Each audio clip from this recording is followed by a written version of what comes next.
بسم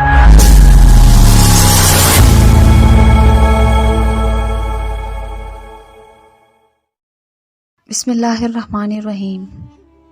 شروع اللہ کے نام سے جو نہایت مہربان اور رحم فرمانے والا ہے۔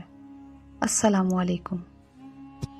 محمد بن سماک رحمۃ اللہ علیہ فرماتے ہیں کہ بنو امیہ کے لوگوں میں موسیٰ بن محمد بن سلیمان الہاشمی بہت ہی ناز پروردہ رئیس تھا۔ دل کی خواہشات پوری کرنے میں ہر وقت منہمک رہتا، کھانے میں، پینے میں، لباس میں، لہو و لعاب میں، خواہشات اور لذات کی ہر نوع میں اعلیٰ درجے پر تھا۔ لڑکے لڑکیوں میں ہر وقت منہمک رہتا تھا، نہ اس کو کوئی غم تھا نہ فکر۔ خود بھی نہایت ہی حسین چاند کے ٹکڑے کی طرح سے تھا۔ اللہ تعالیٰ شانہ کی ہر نوع کی دنیاوی نعمت اس پر پوری تھی۔ اس کی آمدنی 3,03,000 دینار اشرفیاں سالانہ تھیں، جو ساری کی ساری اسی لہو لعاب میں خرچ ہوتی تھیں۔ ایک اونچا بالا خانہ تھا جس میں کئی کھڑکیاں تو شارع عام کی طرف کھلی ہوئی تھیں، جن پر بیٹھ کر وہ راستہ چلنے والوں کے نظارے کرتا، اور کئی کھڑکیاں دوسری جانب باغ کی طرف کھلی ہوئی تھیں، جن میں بیٹھ کر وہ باغ کی ہوائیں کھاتا، خوشبوئیں سونگھتا۔ اس بالا خانہ میں ایک ہاتھی دانت کا کبا تھا جو چاندی کی میخوں سے جڑا ہوا تھا اور سونے کا اس پر جھول تھا۔ اس کے اندر ایک تخت تھا جس پر موتیوں کی چادر تھی، اور اس ہاشمی کے سر پر موتیوں کا جڑا ہوا عمامہ تھا۔ اس کبا میں اس کے یار احباب جمع رہتے، خدام ادب سے پیچھے کھڑے رہتے، سامنے ناچنے گانے والیاں کبا سے باہر مجتمع رہتی۔ جب گانا سننے کو دل چاہتا، وہ ستار کی طرف ایک نظر اٹھاتا اور سب حاضر ہو جاتی، اور جب بند کرنا چاہتا ہاتھ سے ستار کی طرف اشارہ کر دیتا، گانا بند ہو جاتا۔ رات کو جب ہمیشہ نیند نہ آتی، یہی شغل رہتا، اور جب شراب کے نشے سے اس کی عقل جاتی رہتی، یارانے مجلس اٹھ کر چلے جاتے۔ وہ جو کسی لڑکی کو چاہتا پکڑ لیتا اور رات بھر اس کے ساتھ خلوت کرتا۔ صبح کو وہ شطرنج، چوسر وغیرہ میں مشغول ہو جاتا۔ اس کے سامنے کوئی رنج و غم کی بات، کسی کی موت، کسی کی بیماری کا تذکرہ بالکل نہ آتا۔ اس کی مجلس میں ہر وقت ہنسی اور خوشی کی باتیں، ہنسانے والے قصے اور اسی قسم کے تذکرے رہتے۔ ہر دن نئی نئی خوشبوؤں میں جو اس زمانے میں کہیں ملتی، وہ روزانہ اس کی مجلس میں آتی۔ عمدہ عمدہ خوشبوؤں کے گلدستے وغیرہ حاضر کیے جاتے۔ اسی حالت میں اس کے 27 برس گزرے۔ ایک رات کو وہ حسب معمول اپنے کبا میں تھا، دفعتاً اس کے کان میں ایک ایسی سریلی آواز پڑی جو اس کے گانے والوں کی آواز سے بالکل جدا تھی، لیکن بڑی دلکش تھی۔ اس کی آواز نے کان میں پڑتے ہی اس کو بے چین سا کر دیا، اپنے گانے والوں کو بند کر دیا، اور کبا کی کھڑکی سے باہر سر نکال کر اس آواز کو سننے لگا۔ وہ آواز کبھی کان میں پڑ جاتی، کبھی بند ہو جاتی۔ اس نے اپنے خدام کو حکم دیا کہ یہ آواز جس شخص کی آ رہی ہے اس کو پکڑ کے لے کر آؤ۔ شراب کا دور چل رہا تھا۔ خدام جلدی سے اس آواز کی طرف دوڑے اور اس آواز کو تلاش کرتے کرتے ایک مسجد میں پہنچے، جہاں ایک جوان نہایت ضعیف بدن، زرد رنگ، گردن سوکھی ہوئی، ہونٹوں پر خشکی آئی ہوئی، بال پر گندا، پیٹ کمر سے لگا ہوا، 2 ایسی چھوٹی چھوٹی لنگیاں اس کے بدن پر کہ ان سے کم میں بدن نہ ڈھک سکے، مسجد میں کھڑا ہوا اپنے رب کے ساتھ مشغول تلاوت کر رہا۔ یہ لوگ اس کو پکڑ کر لے گئے، نہ اس سے کچھ کہا نہ بتایا۔ ایک دم اس کو مسجد سے نکال کر وہاں بالا خانہ لے کر جانے لگے اور اس کے سامنے پیش کر دیا کہ حضور یہ حاضر ہے۔ وہ شراب کے نشے میں کہنے لگا، یہ کون شخص ہے؟ انہوں نے کہا کہ حضور یہ وہی شخص ہے جس کی آواز آپ نے سنی تھی۔ اس نے پوچھا کہ تم اس کو کہاں سے لائے ہو؟ وہ کہنے لگے، حضور مسجد میں تھا، کھڑا ہوا قرآن شریف پڑھ رہا تھا۔ اس رئیس نے اس فقیر سے پوچھا کہ تم کیا پڑھ رہے تھے؟ اس نے اعوذ باللہ من الشیطان الرجیم پڑھ کر یہ آیتیں بتائیں، جن کا ترجمہ یہ ہے: بے شک نیک لوگ جنت کی بڑی نعمتوں میں ہوں گے، مسیریوں پر بیٹھے ہوئے جنت کے عجائب دیکھتے ہوں گے۔ اے مخاطب، تو ان کے چہروں پر نعمتوں کی شادابی، سرسبزی محسوس کرے گا، اور ان کے پینے کے لیے خالص شراب سربا مہر جس پر مشک کی مہر لگی ہوگی ملے گی۔ ایک دوسرے پر حرص کرنے والوں کو ایسی ہی چیزوں میں حرص کرنا چاہیے کہ یہ نعمتیں کس کو زیادہ ملتی ہیں، اور ان کا ملنا اعمال کی وجہ سے ہوتا ہے، اس لیے ان اعمال میں حرص کرنا چاہیے جن سے یہ نعمتیں حاصل ہوں۔ اور اس شراب کی آمیزش تسنیم کے پانی سے ہوگی۔ شراب میں کوئی چیز ملائی جاتی ہے تو اس سے اس کا جوش زیادہ ہو جاتا ہے، اور وہ تسنیم جنت کا ایک ایسا چشمہ ہے جس سے مقرب لوگ پانی پیتے ہیں، یعنی اس چشمہ کا پانی مقرب لوگوں کو تو خالص ملے گا، اور نیک لوگوں کی شراب میں اس میں سے تھوڑا سا ملا دیا جائے گا۔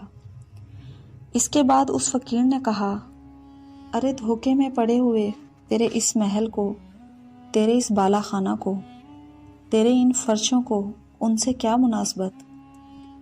وہ بڑی اونچی مسیریاں ہیں جن پر فرش بچھے ہوئے ہیں، ایسے فرش جو بہت بلند ہے، ان کے استر دبیز ریشم کے ہوں گے۔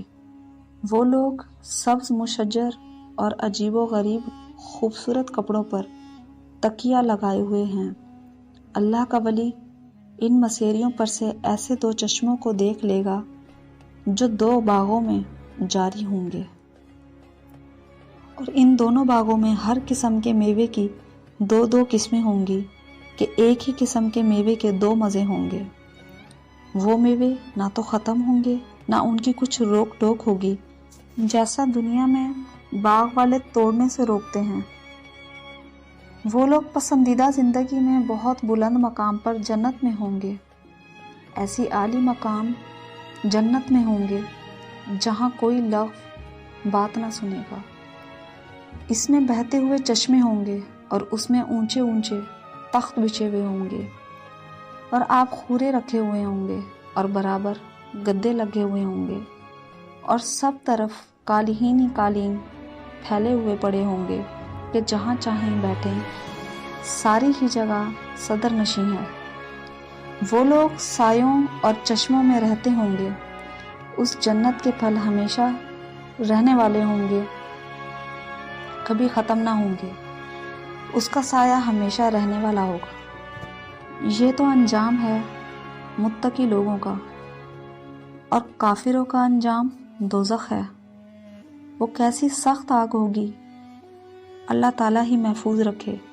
بے شک مجرم لوگ جہنم کے عذاب میں ہمیشہ رہیں گے، وہ عذاب کسی وقت بھی ان سے ہلکا نہ کیا جائے گا، اور وہ لوگ اس میں مایوس پڑے رہیں گے۔ بے شک مجرم لوگ بڑی گمراہی اور حماقت کے جنون میں پڑے ہوں گے۔ ان کو اپنی حماقت اس دن معلوم ہوگی جس دن منہ کے بل گھسیٹ کر جہنم میں پھینک دیے جائیں گے، اور ان سے کہا جائے گا کہ دوزخ کی آگ لگنے کا، اس میں جلنے کا مزہ چکھو۔ وہ لوگ آگ میں اور کھولتے ہوئے پانی میں اور کالے دھوئیں کے سائے میں ہوں گے۔ مجرم آدمی اس بات کی تمنا کرے گا کہ اس دن کے عذاب سے چھٹنے کے لیے اپنے بیٹوں کو، بیوی کو، بھائی کو اور سارے کنبے کو جن میں وہ رہتا تھا، اور تمام روئے زمین کے آدمیوں کو اپنے فدیہ میں دے دے، پر کسی طرح عذاب سے بچ جائے، لیکن یہ ہرگز ہرگز نہ ہوگا۔ وہ آگ ایسی شعلہ والی ہوگی کہ بدن کی کھال تک اتار دے گی، اور وہ آگ ایسے شخص کو خود بلائے گی جس نے دنیا میں حق سے پیٹھ پھیری ہوگی، اور وہ اللہ تعالیٰ کی اطاعت سے بے رخی کرے گا اور ناحق مال جمع کیا ہوگا، اور اس کو اٹھا کر حفاظت سے رکھا ہوگا۔ یہ شخص نہایت سخت مشقت میں ہوگا اور نہایت سخت عذاب میں، اور اللہ تعالیٰ شانہوں کے غصہ میں ہوگا، اور یہ لوگ اس عذاب سے کبھی نکلنے والے نہیں ہوں گے۔ اس کلام میں اس فقیر نے جنت اور دوزخ کی بہت سی آیتوں کی طرف اشارہ کر دیا، جن کا صورتوں اور رکوع کا حوالہ دیا گیا ہے۔ وہ ہاشمی رئیس فقیر کا کلام سن کر اپنی جگہ سے اٹھا اور فقیر سے معانقہ کیا اور خوب چلا کر رویا، اور اپنے سب اہل مجلس کو کہہ دیا کہ تم سب چلے جاؤ، اور فقیر کو ساتھ لے کر صحن میں گیا اور ایک بوریے پر بیٹھ گیا اور اپنی جوانی پر نوحہ کرتا رہا، اپنی حالت پر روتا رہا، اور فقیر ان کو نصیحت کرتا رہا یہاں تک کہ صبح ہو گئی۔ اس نے اپنے سب گناہوں سے اول فقیر کے سامنے توبہ کی اور اللہ تعالی شانہ سے اس کا عہد کیا کہ آئندہ کبھی کوئی گناہ نہ کرے گا۔